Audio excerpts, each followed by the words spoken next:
I'm screaming, whoa. Before we have a son, then we'll be alright.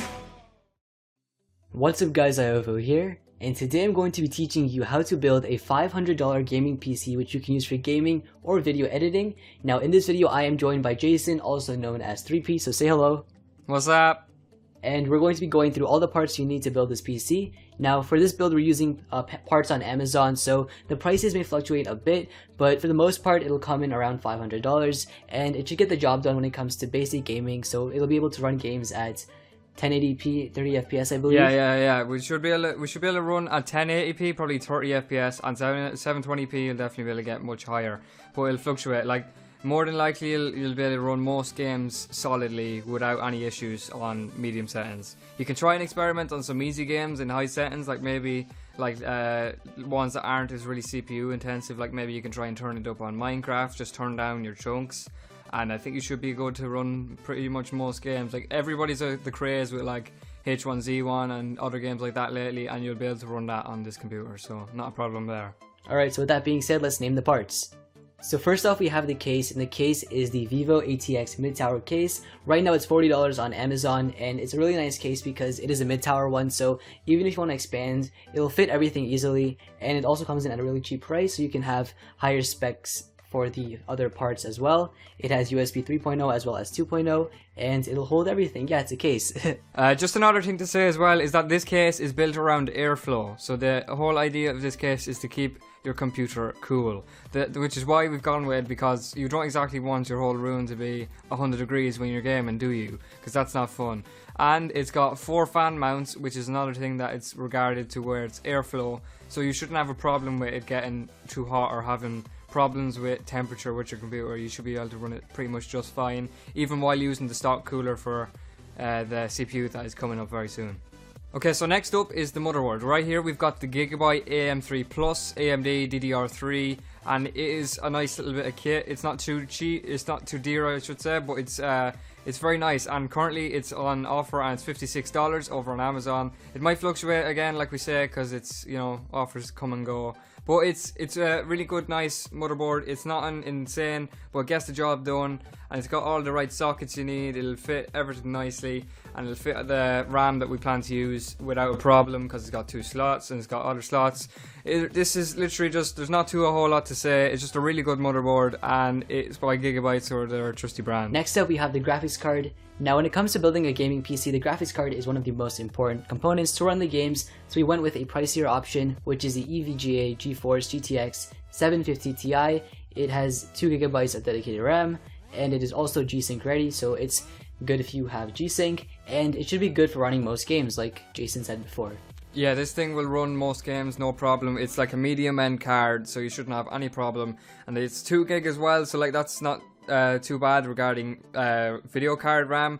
Like most cards, like between the mid and beginning to high, are 2 gig until you get up to like maybe a 780, and that's like top of the line near enough. So this thing will definitely run your games without a problem and get the job done.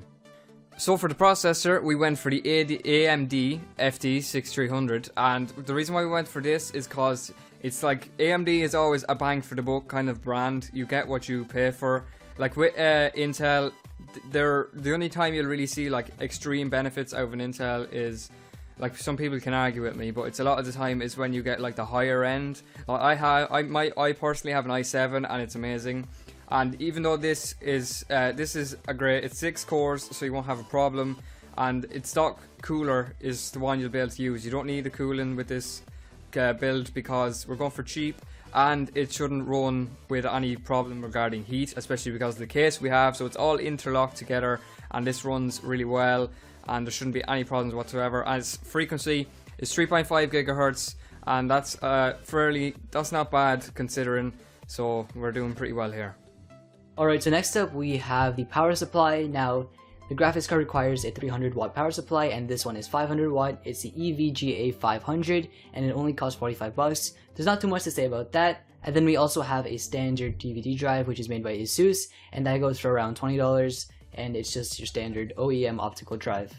Okay, so for the RAM, we're going with 8 gigabytes, and it's in 2 sticks of 4, so we can help channel the memory. And it's the G.Skill F3 12800, so it's not bad at all. G.Skill is a really reliable brand regarding RAM, and it's just runs really smoothly. You'll have no problem with like programs like Photoshop, Sony Vegas, all them kinds of things. You'll be able to open them up fine. It might take maybe like 30 seconds to open the programs, so because they are RAM heavy, but you'll be able to do the programs with absolutely no problem whatsoever.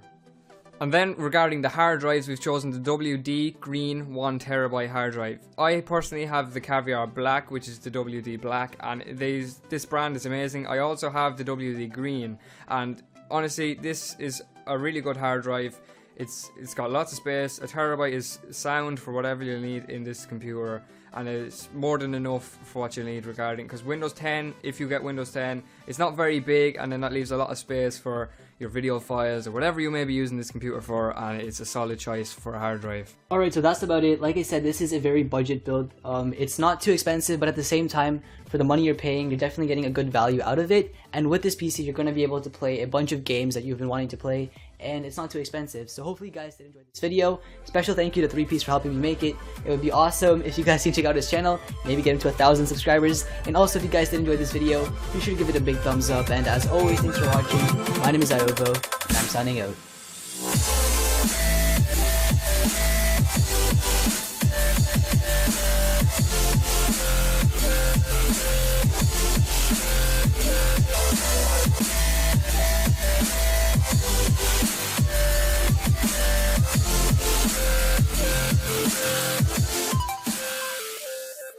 Be able to run it pretty much just fine, even while using the stock cooler for the CPU that is coming up very soon. Okay, so next up is the motherboard. Right here we've got the Gigabyte AM3 Plus AMD DDR3, and it is a nice little bit of kit. It's not too cheap, it's not too dear I should say, but it's very nice, and currently it's on offer and it's $56 over on Amazon. It might fluctuate again, like we say, because it's, you know, offers come and go. But it's a really good, nice motherboard. It's not insane, but it gets the job done, and it's got all the right sockets you need. It'll fit everything nicely, and it'll fit the RAM that we plan to use without a problem, because it's got 2 slots and it's got other slots. This is literally just, there's not a whole lot to say. It's just a really good motherboard, and it's by Gigabyte, or their trusty brand. Next up, we have the graphics card. Now, when it comes to building a gaming PC, the graphics card is one of the most important components to run the games, so we went with a pricier option, which is the EVGA GeForce GTX 750 Ti. It has 2GB of dedicated RAM, and it is also G-Sync ready. Cooler is the one you'll be able to use. You don't need the cooling with this build, because we're going for cheap, and it shouldn't run with any problem regarding heat, especially because of the case we have. So it's all interlocked together, and this runs really well, and there shouldn't be any problems whatsoever. As frequency is 3.5 gigahertz, and that's that's not bad considering, so we're doing pretty well here. Alright, so next up we have the power supply. Now, the graphics card requires a 300 watt power supply, and this one is 500 watt. It's the EVGA 500, and it only costs $45. There's not too much to say about that. And then we also have a standard DVD drive, which is made by ASUS, and that goes for around $20, and it's just your standard OEM optical drive.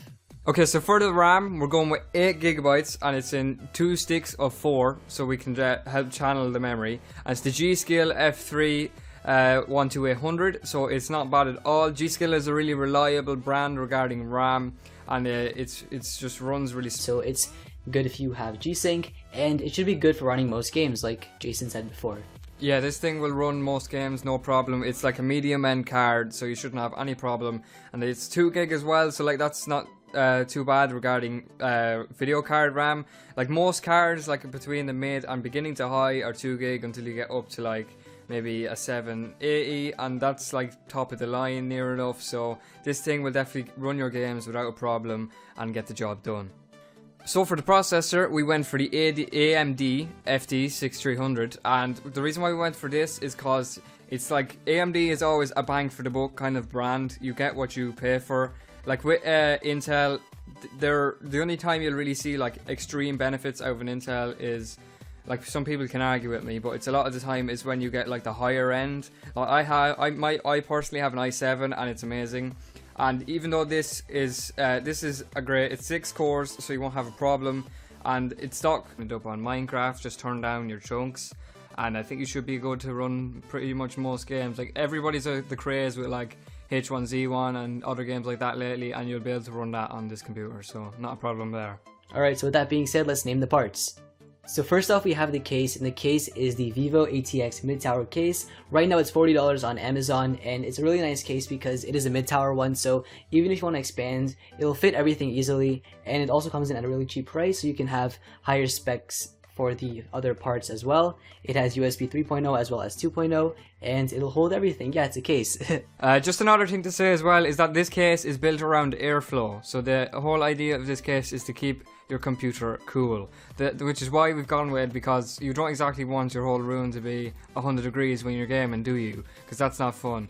And it's got 4 fan mounts, which is another thing that it's regarded to where it's airflow, so you shouldn't have a problem with it getting too hot or having problems with temperature with your computer. You should be Way down screaming, whoa, before we have a son, then we'll be alright.